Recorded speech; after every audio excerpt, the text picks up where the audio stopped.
Peter Allen. I met John through his son, Lou, probably 25 years ago. Lou and I met at the 7th floor of the California Club playing squash, and then I got to know John through Lou at the Bohemian Grove. Mostly the three of us went up there. Had not heard of him, of course, knew O'Melveny & Myers, the firm, and but didn't know him, no. O'Melveny & Myers is classically the traditional LA law firm. O'Melveny, of course, was one of the leaders of Los Angeles. He had the law firm, and then he asked Judge Myers, who was Johnny's dad, he was Chief Justice of the Supreme Court of California, to be his partner. So that became O'Melveny & Myers. What he clearly was a man of great integrity and leadership, and had instant appeal, almost like a movie star.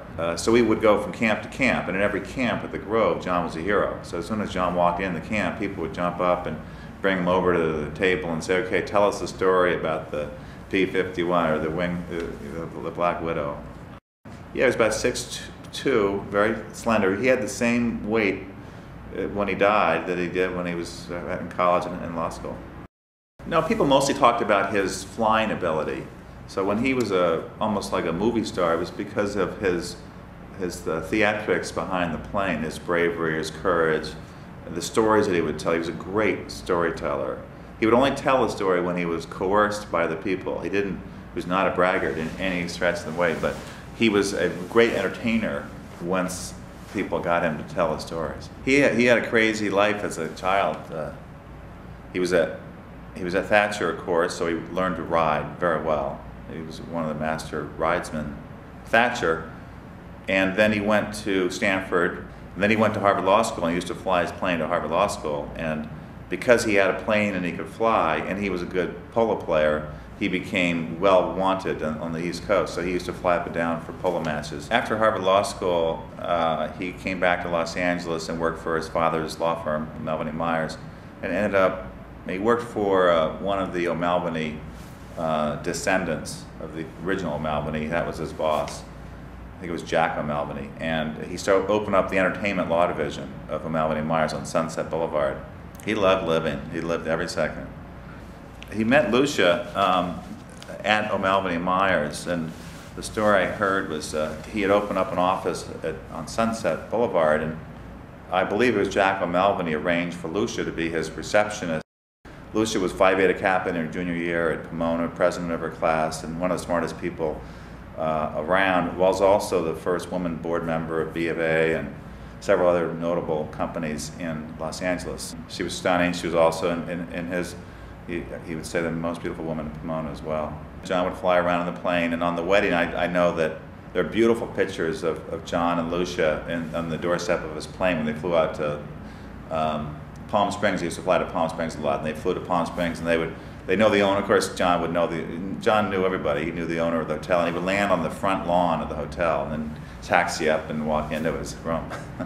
The first time he flew, he and his fraternity brothers sent away for a plane. They put it together from scratch in the box, and then John got up and flew it, and he took off with it. And he said there was this stick that had a cork in the top of the stick, and it was in the fuel.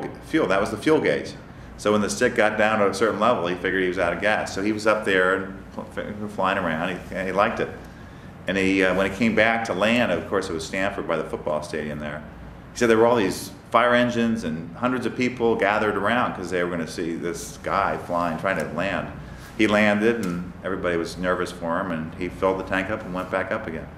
John's love for flying was just part of his being, and he always looked towards the sky. He knew planes instinctively. Of course, he flew almost every plane you can imagine from 1940 all the way for 50 years, and was one of the most admired pilots of all time, according to other pilots, including General Yeager. At Harvard Law School, he would fly home every year, of course, when the school was over. And he had a guy, a classmate of his, I forget his name right now, but he was a rather stocky guy. And they were flying, it was a two-seater, a back-to-back seater, and open cockpit plane. And this is probably, I'd have to do the math, but it must have been the 1940s sometime.